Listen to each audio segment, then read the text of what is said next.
Hi, everybody. Welcome to another episode of Crypto Games. Last night, Daniel, the executive producer of Gods Unchained, was on the Discord last night, and he was just talking about some of the things that they're working on the game. I don't know if this was in the AMA or not. I haven't really listened to the full AMA. I do have it though, so I need to finish watching it. He was talking about some modes that they're currently working on. Um, that they're designing for fun. Only one mana card's allowed. That sounds hilarious. That sounds cool, to be honest with you. That sounds, new player friendly. I don't see a lot of one mana cards like being super expensive. And and yeah, I mean, I'm all for that. Anything that's new player friendly, I'm all 100% for that.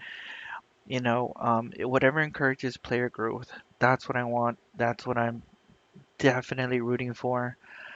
That's the only way that we're gonna get a whole bunch of new players. Apart from that, there's a spells and relics only mode. I'm not exactly 100% sure how I feel about that.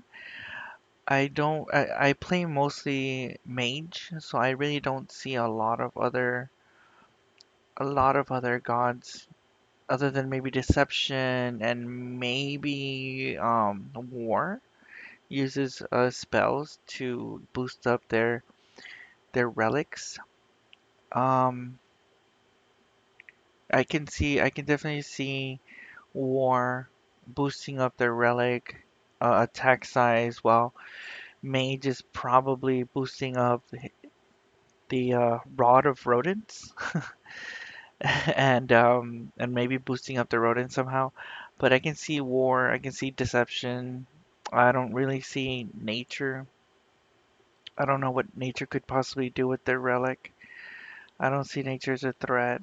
Um, I don't see what's the other god? The light god. I don't really see him as a threat either in this kind of mode. Rush. Draw an extra card per turn. Start with 5 cards. I think that's I think that's uh cool. I would rather see start with 5 manas, start with 5 cards. Maybe that, or maybe I don't know what's an extra card for. I don't know. I don't know. How about they upsize the hand? You know, have 10 cards, maybe. Uh, I don't know. Start off with 10 cards. I'm not sure, but like a bigger hand size would be better, especially if we're going to be drawing an extra card per turn. A bigger hand size would be better. So this is just one thing that I saw that was I thought was cool. Something else that I saw that he answered was that they're still scoping out all the stuff for season two, but it starts with the launch of the next big set.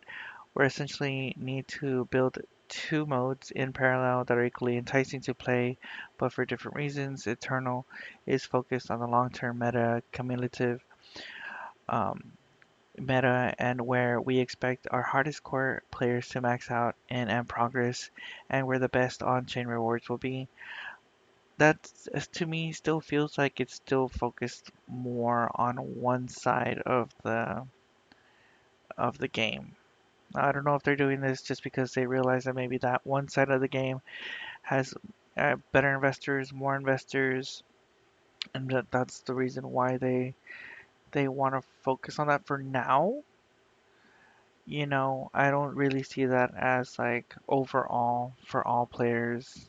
I don't really see that being for new players that are coming in trying to just, start off and get a feel for what the game is like.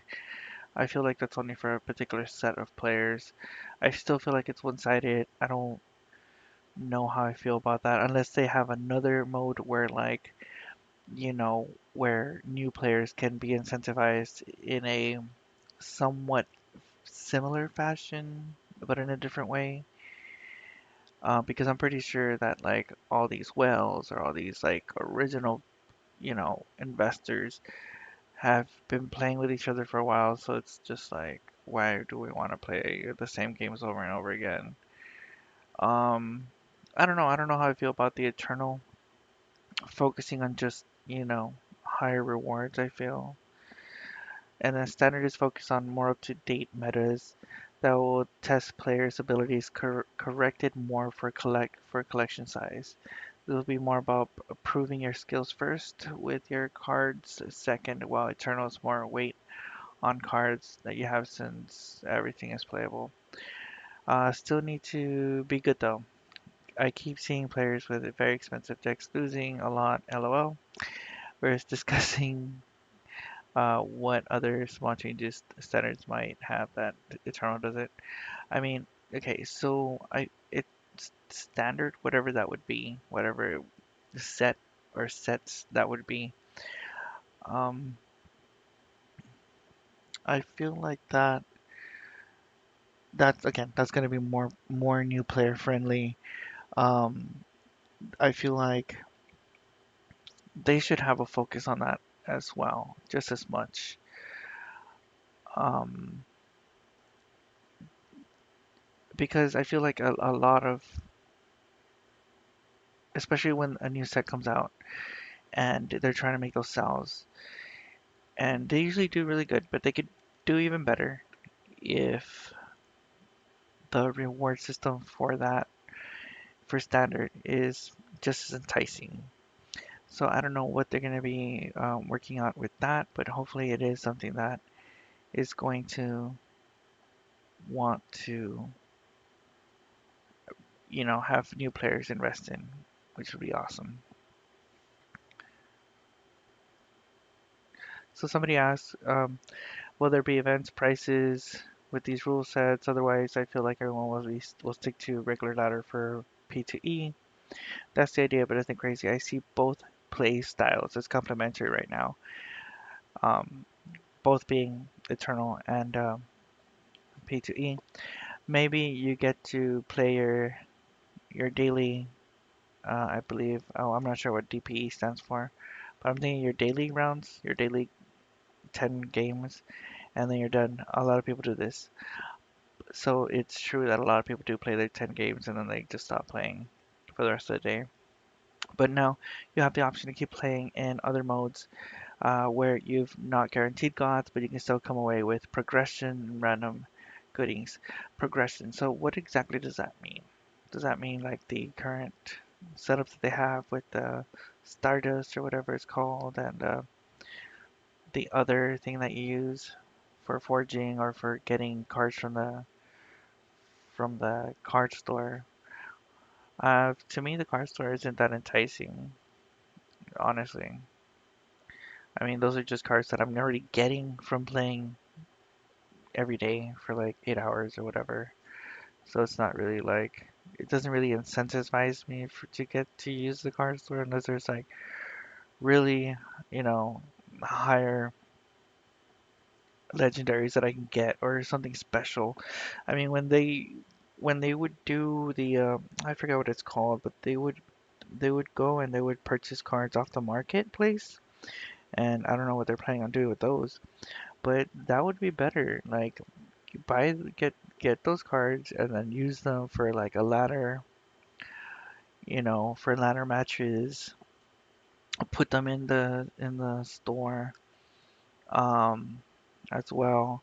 And then use the gods tokens to, or I don't know, it just feels like they could do a lot with what they currently have in the marketplace. Just reinvesting back into your players by getting certain things. Let's see, what else does he say?